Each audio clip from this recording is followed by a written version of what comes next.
खान साहब, बाबर आजम साहब और रिजवान की जोड़ी टूट जानी चाहिए T20 क्रिकेट में। सुनने में तो आ रहा है कुछ इस तरह का। वैसे नहीं, मैं हाफिज साहब आई एम लिटिल सरप्राइज्ड कि ये एक जो विजन है टीम मैनेजमेंट का कि वो समझ रहे हैं कि अगर हम चेंज करेंगे अपने जो ओपनिंग की जोड़ी है तो ये this is going to be a message to home, Babar Azam को है या रिजवान को है। अगर वो देखें 4 ओपनर आपके इस टीम में जो अनाउंस की है न्यूजीलैंड के लिए, वो 4 ओपनर हैं और आपके 4 विकेट कीपर हैं।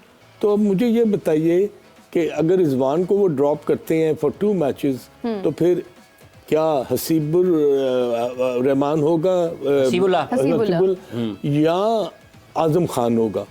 दे are going to choose one of these two के उनमें से किसने कीपिंग करनी है।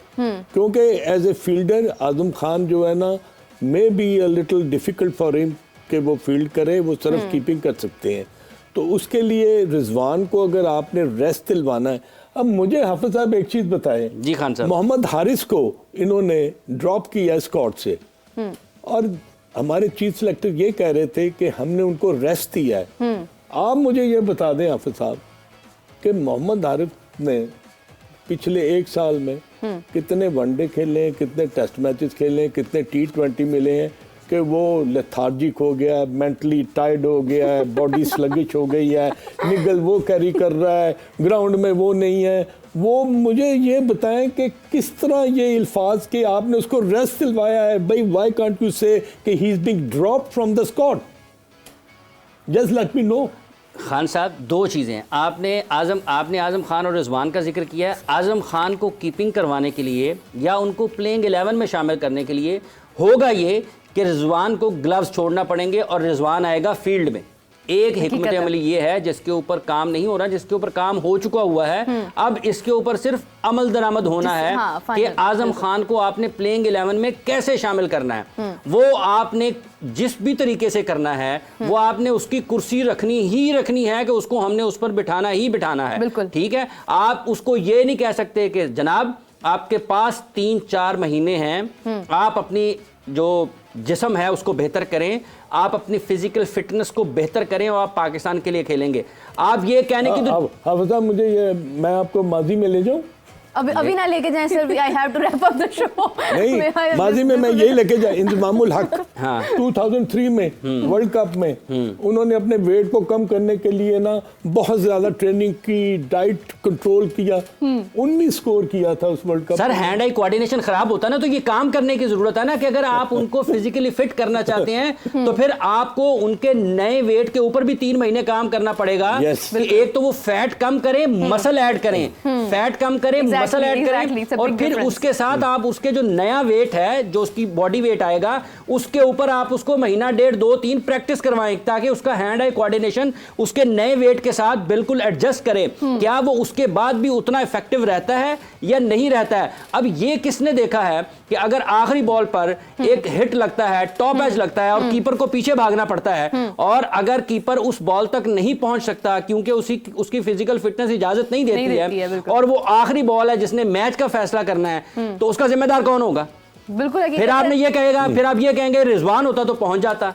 तो अब ये वो चीजें हैं जो कि लोगों को अच्छी नहीं लगती हैं। हारिस को ड्रॉप किया, आप कहें कि हमने ड्रॉप किया, आप ये ना कहें कि हमने, ये कैसा आराम है कि उसको कुर्सी से उठा के उसको कैंप में बुला लिया, चल भी तू जरा यहाँ पे प्रैक्टिस कर। चले जी, I have to wrap up the show. ये डिस्कशन तो ना खत्म होने वाली है क्योंकि फिटनेस की बात हम रोज करते हैं और रोज ही फिटनेस के ऊपर काम नहीं होता नाज़रीन। हम उसका रिजल्ट भी देख रहे हैं, हमारे प्लेयर्स बीमार होते जा रहे हैं और यकीनन उम्मीद की जा रही है कि एक दिन तो ऐसा आएगा कि हमारे प्लेयर्स भी जनाब ऐसे मसल्स होंगे, फैट की बजाय जो है वो मसल होगा। पता चल रहा होगा प्लेयर्स भाग रहे हैं, खेल रहे हैं, जैसे इंडिया के प्लेयर्स हैं, जैसे ऑस्ट्रेलिया के प्लेयर्स हैं। नाज़रीन, इसी के साथ मुझे खान साहब, रिदा, हाफिज साहब को इजाजत दीजिए। आप सबके कीमती वक्त का बहुत शुक्रिया। इंशाल्लाह आपसे मुलाकात होगी। नाज़रीन, अब आपसे 4 बजे हम मिलेंगे दोबारा और नई अपडेट्स और नई डिस्कशन के साथ इंशाल्लाह आपको मिलेंगे। तब तक के लिए अल्लाह हाफिज।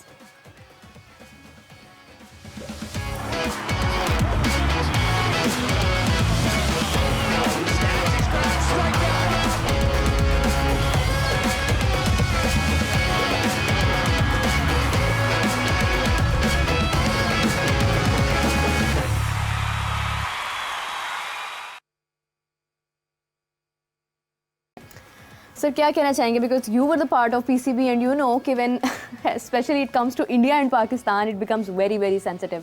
सो डू यू थिंक कि अब जो होने वाला है, पाकिस्तान इस सिचुएशन में है, लेकिन क्या लगता है क्या इम्प्रूवमेंट्स हो सकती हैं? नहीं, I was never a part of PCB administratively. I was a part with PCB only because मैं सिलेक्शन के जो मरहले थे उनको मैं देख रहा था. लेकिन फिर भी यू मतलब यू जी, मैं आपको बताऊं कि it's a very very difficult venture for Pakistan.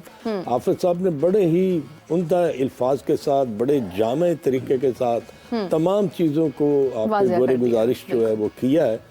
तो प्राइमरीली स्पीकिंग कि ये बहुत बड़ा पाकिस्तान के लिए एक गोल्डन अपॉर्चुनिटी है कि हम क्रिकेटिंग मैटर्स को इस तरह हम हैंडल करें कि दुनिया, शायकीन क्रिकेट, एडमिनिस्ट्रेशन और बाहर से जो लोग आए वो पाकिस्तान को ये समझें कि इससे सेफ कंट्री, फ्रेंडली कंट्री, मेहमान नवाजी.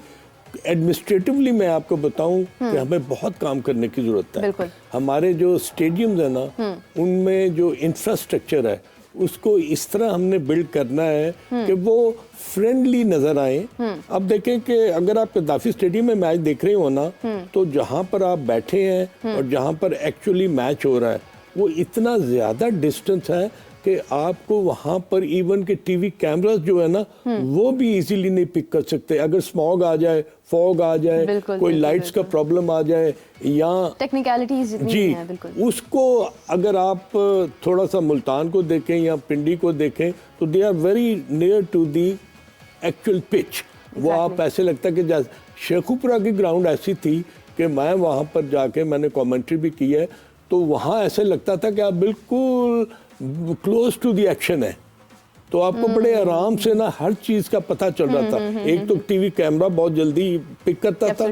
तो उसके लिए मैं ये कहूँगा कि हाफिज साहब ने बिल्कुल बात ठीक की है कि ये हमारे लिए टेस्ट होगा कि हमारी मैनेजमेंट स्किल, हमारी ऑब्वियसली सिक्योरिटी मेजर्स तो माशाल्लाह ऐसे हैं कि वो उनके लिए कोई इशू नहीं है.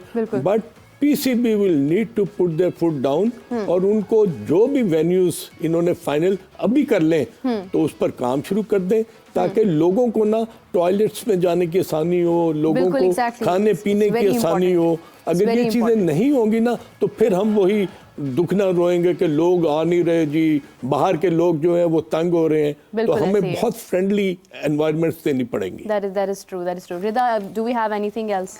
Yes, अगर पाकिस्तान के चैंपियंस ट्रॉफी पाकिस्तान में नहीं रखी जाएगी तो आईसीसी से रिक्वेस्ट करेंगे कि इसे यूए में रख लें. तो इस पे क्या कहते हैं? मैडम जाने दें, क्यों यूएई में क्यों रखना है? पाकिस्तान में चैंपियंस ट्रॉफी होने दें. यूएई में वो तो बहुत आखिर की बात होगी ना. यूएई में अभी तो पाकिस्तान को इसके ऊपर रहना चाहिए कि हमने उसकी मेज़बानी करनी है. यूएई में जाने का तो मतलब ये है कि आप उसको न्यूट्रल वेन्यू पर लेकर जा रहे हैं. और पाकिस्तान के जो लाखों लोग हैं यहाँ पर, करोड़ों लोग पाकिस्तान के हैं, लाखों शायकीन क्रिकेट हैं, उसमें करोड़ों शायकीन हैं, लाखों लोगों ने स्टेडियम में आकर देखना है. उनको किस चीज़ की सज़ा है? अभी जैसे आसाम ये बता रहे थे कि अगर इंडियन हुकूमत नहीं चाहती कि उनके खिलाड़ी पाकिस्तान सफ़र ना करें तो पाकिस्तान को किस चीज़ की उसमें सज़ा मिलनी चाहिए. ये बुनियादी तौर पर पाकिस्तान का हक है. देखें 1996 के बाद या मेरा ख्याल आईसीसी का कोई इवेंट पाकिस्तान ने नहीं किया ना खान साहब, 96 के बाद. तो आप देखें कि 27 साल हो गए हैं. तो क्या पाकिस्तान की क्रिकेट ये अहल नहीं है, इसकी हकदार नहीं है कि उनको आईसीसी के इवेंट्स मिले? इस दौरान एक मरतबा 2008 में मेरा ख्याल एशिया कप हुआ है और उसके बाद ये 3 मैचेस पाकिस्तान में, ये 4 जो अभी खेले गए थे उसके हाइब्रिड मॉडल के ऊपर. ये अब यूएई वाली बात नहीं है. ये तो मतलब उस वक्त है ना कि जब सब की सब टीमें कहें जी हमने खेलने के लिए आना ही नहीं है पाकिस्तान. आप अपने आप को वीक क्यों समझ रहे हैं? देखिए, आप तो पाकिस्तान का मौक़िफ़ ही ये होना चाहिए ना. अब बुनियादी तौर पर ये आईसीसी की जिम्मेदारी है. उस्मान ख्वाजा की तरफ तो मरतबा तो आईसीसी को बड़ी होश आई है ना. तो ये आईसीसी को अपने इख्तियारात इस्तेमाल करने चाहिए कि भाईजान, जब Australia, New Zealand, England, South Africa, West Indies, Bangladesh, जनूबी अफ्रीका, ठीक है, दुनिया की तमाम टीमें, तमाम टीमें अगर पाकिस्तान में टेस्ट क्रिकेट आकर खेल रही हैं, सीरीज आकर खेल रही हैं, नेपाल आकर खेल गई है, विमेन टीम्स आकर खेल गई हैं यहाँ पर, और बच्चे आकर खेल गए अंडर 19 के. मतलब जो कोई किसी भी जगह पर अगर आप जाते हैं ना तो सबसे पहले आप ये देखते हैं बच्चों के हवाले से और ख़वातीन के हवाले से क्या वहाँ पर अमन व अमान के इंतजामात हैं. बच्चों को, ख़वातीन को किसी भी तरीके से कोई ख़तरा तो नहीं होगा.